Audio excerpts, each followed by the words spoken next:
students of from class 6 to class 8 are attending.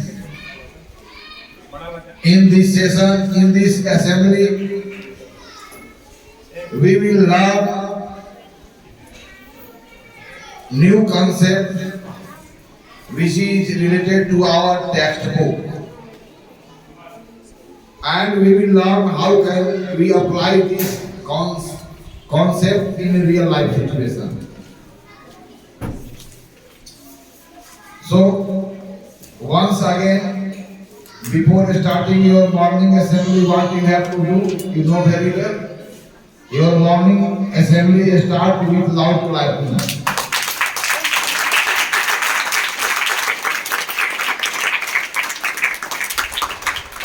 It is very clear on what topics we are going to discuss. Today's topic is compound interest and simple interest. You know very well what is interest. Also you know very well how can we calculate simple interest if principal is given, time is given, and rate of interest is given. The new type of interest which is known as compound interest, about it we are going to learn today. So before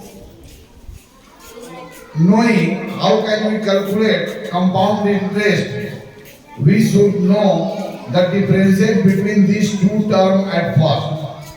What is simple interest and what is compound interest? When interest is calculated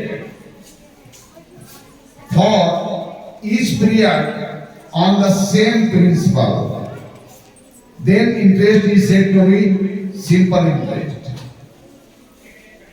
But if interest is calculated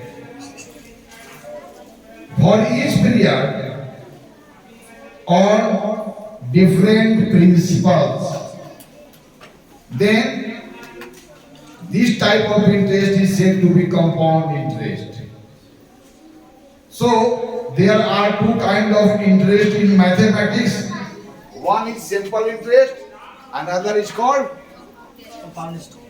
In Hindi, what we call simple interest in Hindi, sadharan vyaj, and what we call compound interest in Hindi, chakravarti vyaj.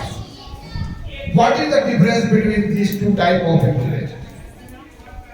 When interest is said to be simple interest and when interest is said to be compound interest. Okay?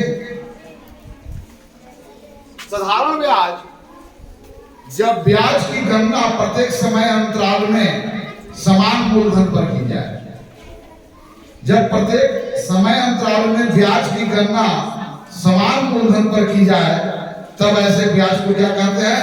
साधारण ब्याज। जब ब्याज की गणना प्रत्येक समय अंतराल में समान मूलधन पर किया जाए, तब ऐसे ब्याज को क्या कहते हैं? साधारण ब्याज। जब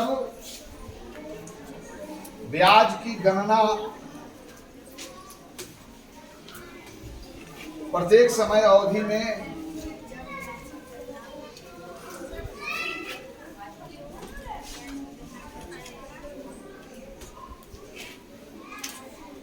या प्रत्येक समय अंतराल में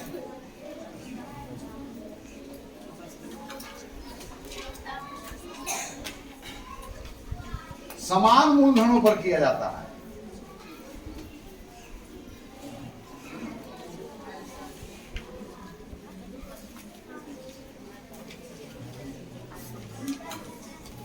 तब इस तरह के ब्याज को क्या बोलते हैं? अर्थात सिंपल इंटरेस्ट में जब हर समय अवधि में हम ब्याज का गणना करते हैं तो उसके लिए मूलधन बदलता नहीं है। लेकिन चक्रवृद्धि ब्याज, जब ब्याज की गणना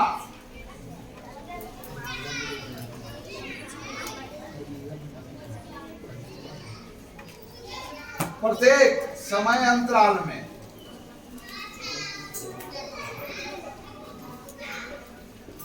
अलग अलग मूलधनों पर किया जाए,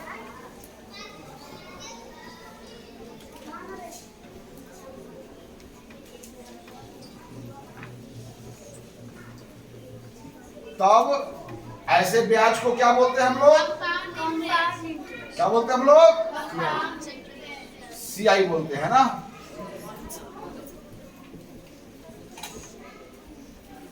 तो साधारण ब्याज में धनिक आदमी का उतना नखरा नहीं दिखता है, लेकिन चक्रवृद्धि ब्याज में धनिक आदमी का नखरा बढ़ जाता है।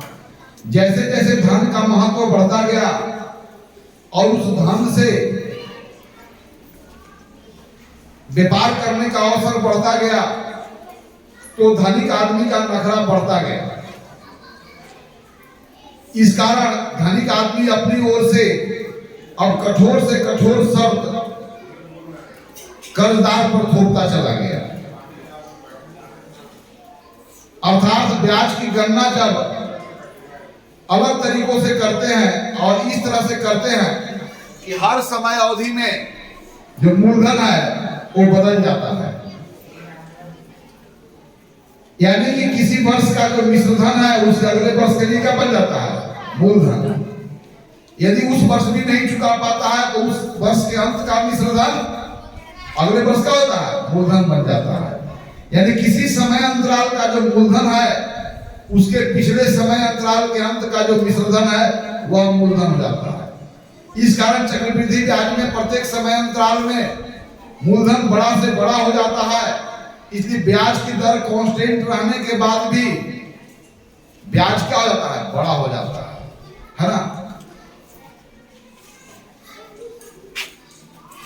अर्थात कंपाउंड इंटरेस्ट में क्या होता है?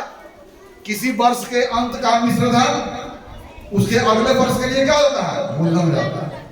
यानी पहला वर्ष के अंत का मिश्रधन होगा, दूसरा वर्ष का मूलधन हो जाएगा, दूसरा वर्ष के अंत का मिश्रधन होगा, तीसरा वर्ष का क्या हो जाएगा। अर्थात प्रत्येक वर्ष में मूलधन क्या होता है? बढ़ता जाता है। इस कारण ब्याज की दर कांस्टेंट रहने के बाद भी ब्याज की राशि बड़ी होती जाती है। लेकिन चक्रवृद्धि ब्याज में प्रत्येक समय अंतराल में मूलधन समान रहता है, मूलधन बदलता नहीं है। इस कारण प्रत्येक समय अंतराल में ब्याज क्या होता है? बराबर बराबर होता है। लेकिन चक्रवृद्धि ब्याज में जैसे जैसे समय बढ़ता जाता है हर समय अवधि के लिए ब्याज भी क्या होता है? बड़ा से बड़ा हो जाता है। समझ गए ना। अर्थात चक्रवृद्धि ब्याज में क्या नियम है? किसी वर्ष के अंत का जो मिश्रधन होगा उसके अगले वर्ष के लिए क्या होता है? मूलधन होता है। चक्रवृद्धि ब्याज में किसी वर्ष के अंत का मिश्रधन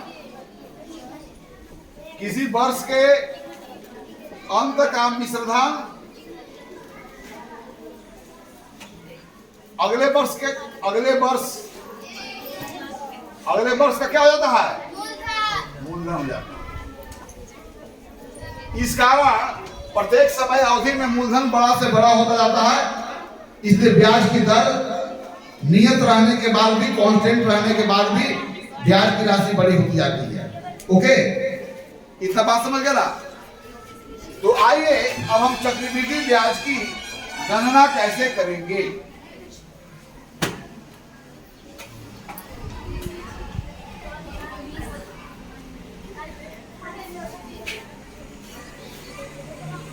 चक्रवृद्धि ब्याज में जैसे जैसे समय बीतता जाता है धन भी क्या होता है? बड़ा से बड़ा हो जाता है। यानी कि धन रूपांतरित होते चला जाता है। अब धन को रूपांतरित होने का समय दिया रहेगा। अगर वार्षिक ब्याज संयोजित है तो एक एक वर्ष पर ब्याज की गणना करेंगे। ब्याज अगर छमाही संयोजित है तब धन का रूपांतरण अंतराल क्या होगा? 6 महीना का होगा। ब्याज अगर त्रैमासिक संयोजित है तो धन का रूपांतरण अंतराल क्या होगा? 3 महीना का होगा, है ना। तो एक चीज देखा जाए, हाँ, त्रैमासिक अगर हो जाएगा तो 4 महीना पर ना ब्याज की गणना होगी। अर्थात ब्याज की गणना कितने अवधि पर होगी? अर्थात वहां पर मूलधन जो है कितने अवधि के बाद बदल जाता है उसको बोलते हैं रूपांतरण अंतराल। अब देखिए ध्यान से, ब्याज का अगर दर 8% दिया हुआ है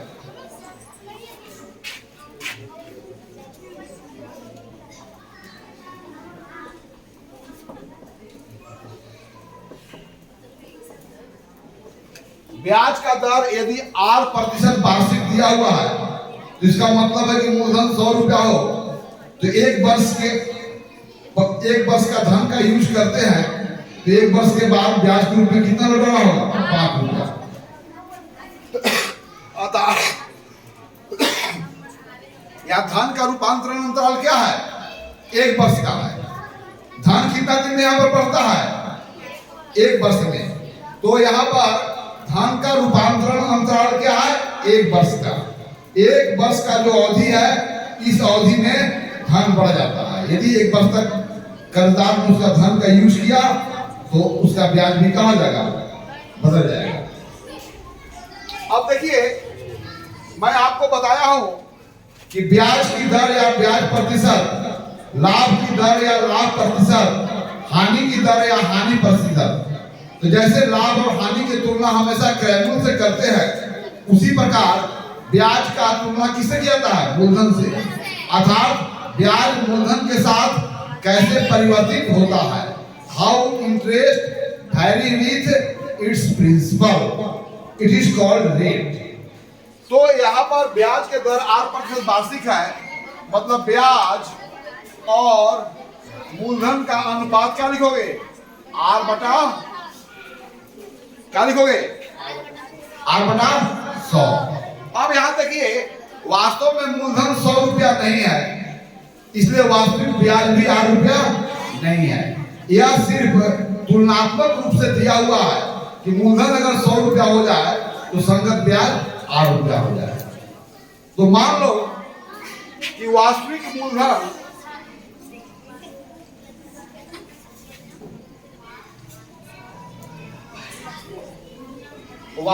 मूलधन अगर P रुपया हो और वास्तविक ब्याज अगर I हो, वास्तविक मूलधन P हो और वास्तविक ब्याज I हो, तो यहाँ I और P का क्या अनुपात होगा? वही अनुपात होगा जो मूलधन का। तो आप क्या लिखेंगे? I बटा P बराबर क्या लिखेंगे? R बटा 100। दैट इज I बराबर क्या हो जाएगा? P multiplied by R by 100। अर्थात रेट ऑफ इंटरेस्ट जब दिया हुआ है और आपको वास्तविक मूलधन भी दिया हुआ है तो उस वास्तविक मूलधन के संगत कितना ब्याज होगा? तो उसका सूत्र हो गया मूलधन गुणे ब्याज प्रतिशत। क्या अगर ब्याज प्रतिशत 5% दिया हुआ है, मूलधन अगर 500 है तो 500 पर लगने वाला ब्याज क्या होगा? 500 का 5%। याद हो गया ना? अब आइए, अब हम लोग नेक्स्ट स्टेप है कि how can we drive the formula for calculating compound interest. Okay,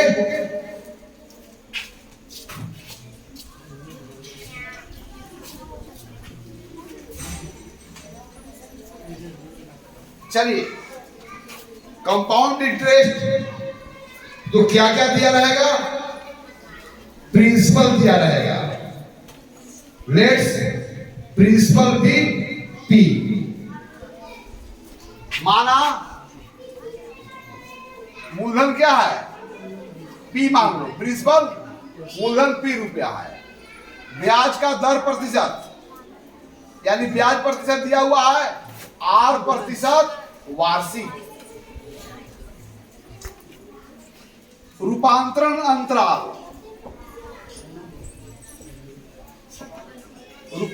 अंतराल दिया हुआ है n वर्ष, सॉरी समय n वर्ष। तो मूलधन P रुपया है, ब्याज की दर 8% है और समय n वर्ष है। तब इसके लिए कंपाउंड इंटरेस्ट को हम कैसे पता करेंगे? इस सूत्र को हम ड्राइव करने जा रहे हैं। अब बताओ यहाँ पर धन कितने वर्ष में बदल जाता है? 1 वर्ष में। अगर समय दिया हुआ n वर्ष तो धन को कई बार बदलने का मौका प्राप्त होता है? n time. अगर 1 साल में धन को बदलने का मौका मिलता है तो n वर्ष के बाद चक्रवृद्धि ब्याज क्या होगा? तो मुझे बताना है कि धन को रूपांतरित होने का कई बार मौका मिला, n बार। ओके, अब आइए इसके आगे हम लोग कैसे ड्राइव करेंगे कंपाउंड इंटरेस्ट का फॉर्मूला। ओके, आइए तो यह कार्य आपको करना है। आ जाओ, कौन करेगा? आ जाओ, चलो आ जाओ, उठो चलो। पहले R% वार्षिक का मतलब क्या हुआ? R% वार्षिक का मतलब क्या हुआ कि मूलधन 100 रुपया हो तो 1 वर्ष तक का उसका अगर यूज करोगे तो ब्याज कितना देना होगा? 8 रुपया। यानी मूलधन 100 रुपया हो तो 1 वर्ष का ब्याज कितना है? 8 रुपया। ओके, इसका मतलब ये हुआ। तो मुझे बताओ कि पहला वर्ष के अंत में, क्योंकि जो सूद दिया है वो हर वर्ष के अंत में ब्याज की गणना करता है, तो पहला वर्ष के अंत का ब्याज कितना होगा? यदि मूलधन P रुपया हो, ब्याज के दर 8% हो, तो पहला वर्ष के अंत का ब्याज क्या होगा? यहाँ पर भी ब्याज का निकालने का सूत्र वही है जो सिंपल इंटरेस्ट का है। और हर वर्ष का निकालना है, तो पहला वर्ष का ब्याज निकालना है, समय 1 वर्ष, मूलधन P रुपया, R दिया हुआ है, तो आप सूत्र का यूज करके निकाले पहला वर्ष का ब्याज। पहला वर्ष के अंत का ब्याज, मैं पहले वर्ष के अंत में ब्याज,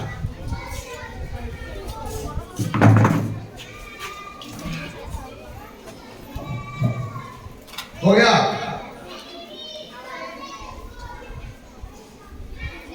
कितना हो जाएगा पहला वर्ष का ब्याज? P+R हो जाएगा। कितना हो जाएगा? N, क्योंकि एक ही वर्ष का निकाल रहा है ना, कितना हो जाएगा? आप वेरीफाई करो, क्योंकि P का 8% और इसको संक्षिप्त में क्या लिखा जाएगा? लिखो PR/100।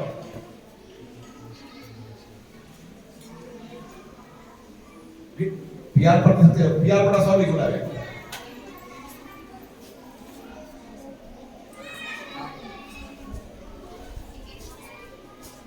चलो तुमने लोग करो, बराबर का चिन्ह लगाओ। चलो टेक योर सीट। अब पहला वर्ष के अंत का ब्याज हो गया, तो पहला वर्ष के अंत में मिश्रधन कितना होगा? पैसा जब लौटाने जाएगा तो ब्याज भी देगा और मूलधन भी देगा। तो पहला वर्ष के अंत का मिश्रधन लिखो A1। A1 के मतलब amount at the end of first year. A1 कितना होगा? तो पहला वर्ष का मूलधन प्लस पहला वर्ष का ब्याज, तो पहला वर्ष का मूलधन कितना है?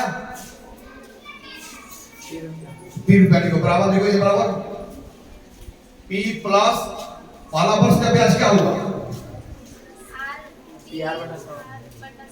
लिखो। चलो अब बराबर चिन्ह लिखो। देखो यहाँ पर डिस्ट्रीब्यूटिव लॉ का यूज करोगे।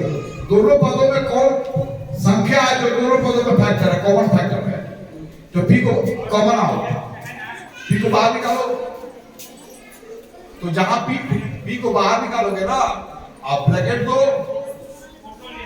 तो P जहां पर दबा क्या बच जाएगा? 1 लिखो, 1 प्लस R/100। ये पहला वर्ष के अंत का मिश्रधन हो गया। चलो अब पहला वर्ष के अंत का जो मिश्रधन है, अगर मान लो कि 1 वर्ष में नहीं लौटा पाया, तो फिर दूसरा साल के लिए वो कैलकुलेट करेगा। तो पहला वर्ष के अंत का जो मिश्रधन है वो दूसरा वर्ष का क्या होता है? हाँ देखो, चूंकि पहला वर्ष के अंत का मिश्रधन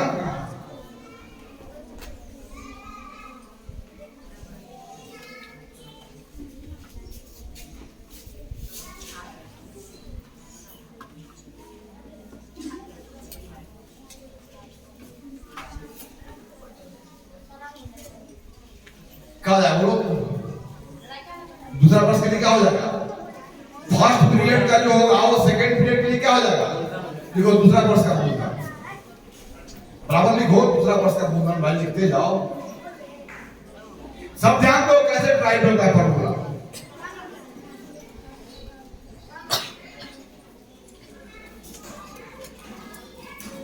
मूलधन में दीर्घ हो गया। चलो अब दूसरा वर्ष का ब्याज निकालो। दूसरा वर्ष का ब्याज क्या होगा? दूसरा वर्ष का मूलधन का 8%। तो चलो दूसरा वर्ष का ब्याज निकालो। तो दूसरा वर्ष का ब्याज क्या होगा? दूसरा वर्ष का जो मूलधन रहा होगा उसका 8%।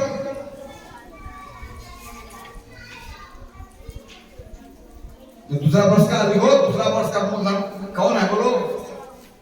दूसरा वर्ष का मूलधन कौन हो गया? पहला वर्ष पहला साल के अंत का मूलधन तो लिखो। क्या लिख रहे हो?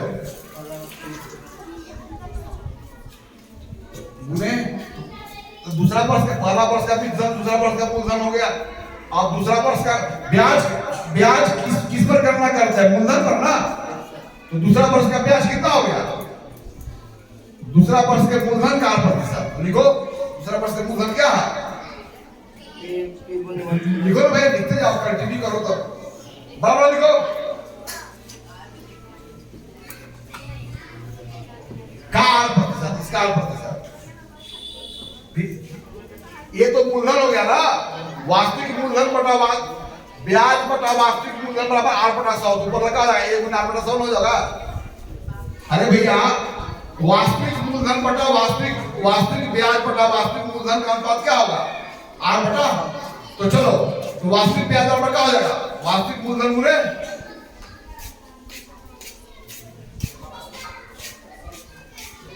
वास्तविक ब्याज और वास्तविक मूलधन का अनुपात क्या होगा? वास्तविक ब्याज और वास्तविक मूलधन का अनुपात यहां पर क्या दिया हुआ? बोलो क्या दिया बोलो? अरे वास्तविक ब्याज और वास्तविक मूलधन का अनुपात क्या दिया हुआ है? 8% दिया हुआ है। अनुपात ही ना है वो 100 पर तुलना किया गया। तो वास्तविक ब्याज और वास्तविक मूलधन क्या करेंगे? अब ये अब मुझे मालूम है तो इसको मालूम करने के लिए इसमें क्या करना होगा? वास्तविक मूलधन गुणे 8/100 वही वास्तविक ब्याज हो जाएगा। इसी चीज को यहां पर यूज करना करो।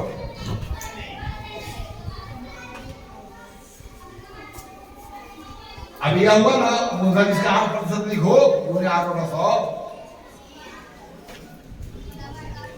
चलो ये दूसरा वर्ष का ब्याज हो गया। अब दूसरा वर्ष के अंत का मिश्र धन A2 ज्ञात करो। तो दूसरा वर्ष के अंत का मिश्र धन क्या होगा? दूसरा वर्ष का मूलधन और दूसरा वर्ष का ब्याज। तो लिखो दूसरा वर्ष का मूलधन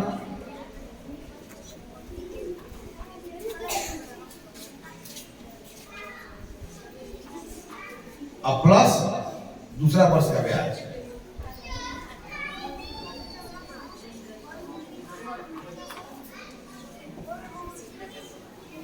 तो दूसरा वर्ष का मूलधन कितना हो गया?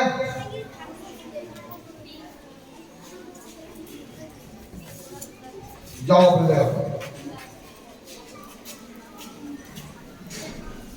चलो दूसरा वर्ष का मिश्रधन क्या हो गया? दूसरा वर्ष का मूलधन क्या है? जो पहला वर्ष का मिश्रधन है। तो दूसरा वर्ष का यही मूलधन है। कितना है? पहला वर्ष का जो मिश्रधन है P1 8/100। तो दूसरा वर्ष का मूलधन प्लस दूसरा वर्ष का ब्याज क्या है? यही ना दूसरा वर्ष का ब्याज P into 1 plus 8/100 multiplied by 8/100। अब देखो यह फैक्टर दोनों पदों में कॉमन है कि नहीं कॉमन है? तो P मल्टीप्लाइड बाय 1 plus 8/100 इसको बाहर लेंगे तो यहां पर 1 और प्लस 8/100 हो जाएगा कि नहीं हो जाएगा? अब फिर नेक्स्ट देखो, अब घातांकीय संकेतन का प्रयोग करेंगे। यह कितनी बार है? एक बार, दो बार। तो 1 प्लस 8/100 का होगा स्क्वायर। तो दूसरा वर्ष का मिश्रधन का यह सूत्र हुआ P प्लस 1 प्लस 8/100 का स्क्वायर। अब चलो तो तीसरा वर्ष का मूलधन क्या होगा? जो दूसरा वर्ष का मिश्रधन होगा। तो तीसरा वर्ष का मिश्रधन क्या कितना होगा बोलो? तीसरा वर्ष का मूलधन कितना हो गया? जो दूसरे वर्ष के अंत का मिश्र धन हो गया। तो दूसरे वर्ष का अंत का मिश्र धन यही ना है, जो तीसरा वर्ष के लिए क्या हो जाएगा? मूलधन हो जाएगा। अब चलो तीसरा वर्ष का ब्याज।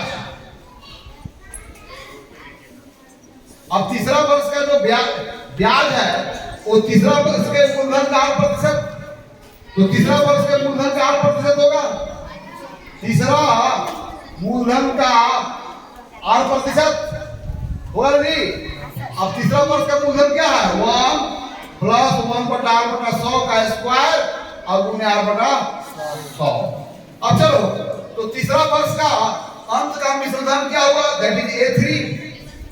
तो तीसरा वर्ष का मूलधन प्लस तीसरा वर्ष का ब्याज। तो तीसरा वर्ष का मूलधन प्रारंभ का मूलधन मिश्र धन वर्ष के अंत में और मूलधन वर्ष के प्रारंभ में। तो A3 क्या हो जाएगा? तीसरा वर्ष का मूलधन क्या हो जाएगा? क्या है बोलो? तीसरा वर्ष का मूलधन क्या हो जाएगा? दूसरा वर्ष का मिश्र धन होगा। तो P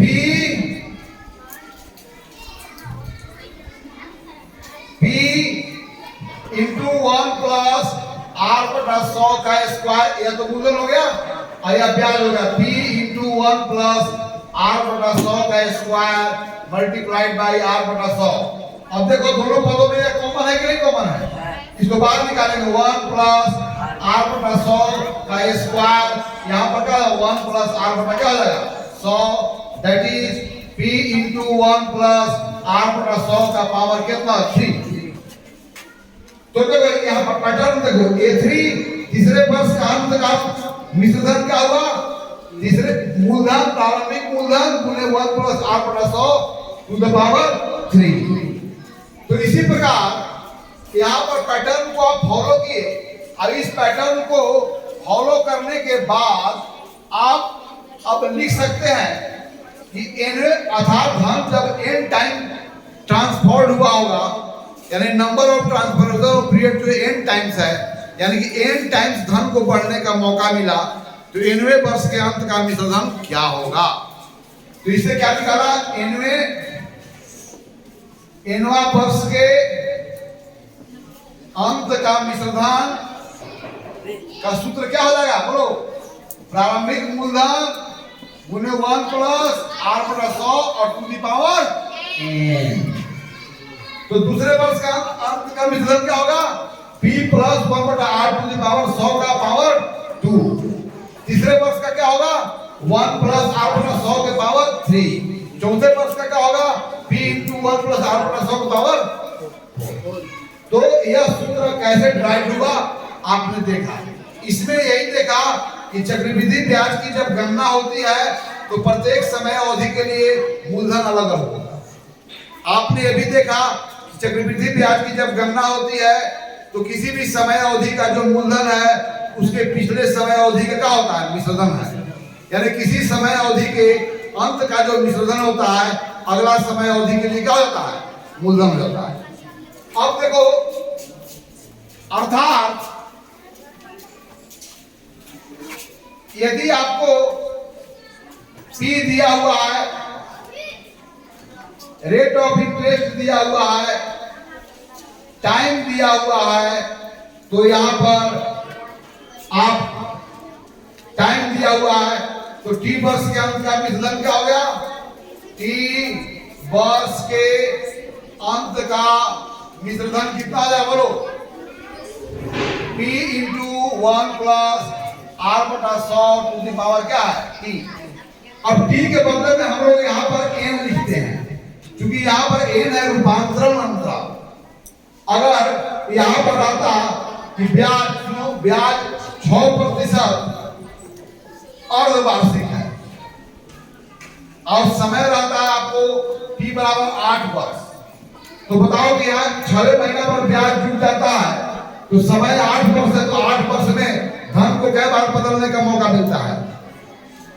जब 6 महीना पर ब्याज जुट जा रहा है तो 8 वर्ष में धन को कई बार बदलने का मौका मिलता है, 16 बार। तो यहाँ पर अगर ब्याज अर्धवार्षिक 6% है, टाइम 8 वर्ष है, तो n कितना हो जाएगा? यहाँ पर 16 हो जाएगा। अर्थात यहाँ पर जो पावर n है वो क्या बताता है? धन का रूपांतरण अंतराल, अर्थात धन को कई बार बदलने का मौका प्राप्त हुआ। बस में रहना, यहाँ n जो है यह रूपांतरण अंतराल है ना। अब ब्याज की, अब चलो यहाँ पर लगा त्रैमासिक 6% त्रैमासिक ब्याज लिया जाता है, यानी 3 महीना पर जोड़ दिया जाता है, और समय है 8 वर्ष। तो इस 8 वर्ष में त्रैमासिक ब्याज की दर से कई बार धन को बदलने का मौका मिलता है। कई बार बोलो, कितने बार? हाँ, तो यहाँ n बराबर क्या हो जाएगा? 24। ओके, तो अब मैं फाइनली सूत्र लिख देता हूं। तो n क्या है? रूपांतरण अंतराल। वो ब्याज की दर वार्षिक होगा, ब्याज की दर अर्धवार्षिक होगा, ब्याज की दर त्रैमासिक होगा। तो उसे पता चलेगा कि धन को रूपांतरित होने का मौका कितने बार मिला है। तो वहां पर जो घात के रूप में जो संख्या n दिखाई गई है वह रूपांतरण अंतराल है ना। तो मैं लिख देता हूं, a बराबर क्या हो गया? p into 1 plus r/100 to the power n। What is n? n is the number of transformation period of principal.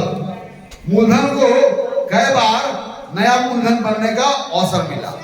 Okay, एक मैं क्वेश्चन कर रहा हूं, बताओ अगर ब्याज की दर 5% अगर अर्धवार्षिक है, ब्याज की दर कितना है? 5%। तो मुझे बताइए अगर समय दिया हुआ t बराबर 10 वर्ष, तो बताइए कि यहाँ n का वैल्यू क्या होगा? कितना होगा? 5% अर्धवार्षिक, मैंने धन को 2 बार बढ़ने का मौका मिलता है 1 साल में। अगर बोला कि 10 वर्ष के अंत में मिश्र धन ज्ञात करे तो इसके रूपांतरण पीरियड कितना हो जाएगा? 50 हो जाएगा, 20 होगा। कितना होगा? यानी कि जब ब्याज वार्षिक अर्धवार्षिक संशोधित है तो 10 वर्षों में धन को कितने बार बढ़ने का मौका मिलता है? 20 बार।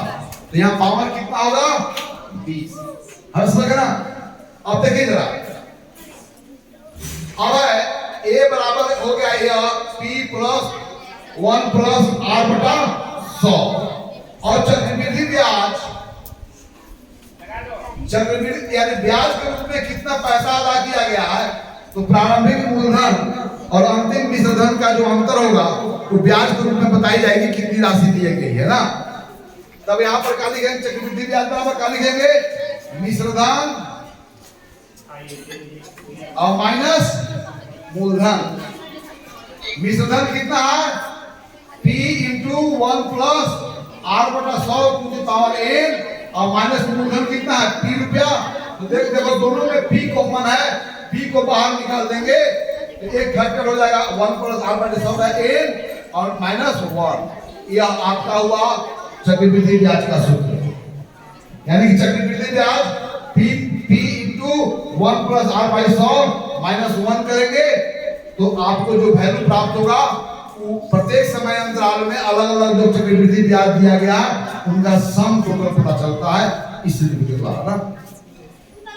तो in this assembly what we have learn how can we calculate simple interest for each period. If we have to find out total interest, total compound interest, for calculating total compound interest you have to use this equation. Okay, first you have to find out amount and then you have to find out the difference between the amount and its initial principal. Okay, बस मैं समझ गए। अब हम लोग अगले सदन में इस फार्मूला का यूज समस्या के ऊपर कैसे अप्लाई करेंगे, इस फार्मूला का इस्तेमाल कैसे करेंगे और इस फार्मूला के अप्लाई करके इस विषय से जो जुड़े हुए या इस तरह के जो समस्याएं होंगे चक्रवृद्धि ब्याज और साधारण ब्याज से जुड़े हुए उनका समाधान हम कैसे करेंगे। आज हम लोग इतना ही सदन में सीखे, है ना। तो आप लोग समझ गए? समझाओ। तो सिंपल इंटरेस्ट और चक्रवृद्धि कंपाउंड इंटरेस्ट क्या है? तो जब ब्याज की गणना हर समय अवधि में समान मूलधनों पर किया जाए तो ऐसे ब्याज को हम लोग साधारण ब्याज बोलते हैं। जब ब्याज की गणना हर समय अवधि में अलग अलग मूलधनों पर किया जाए तो ऐसे ब्याज को हम क्या बोलते हैं? कंपाउंड इंटरेस्ट, है ना। तो आज इन्हीं बातों के साथ आज की सदन यहीं पर समाप्त होती है। फिर हम लोग अगले सदन में कोई ना कोई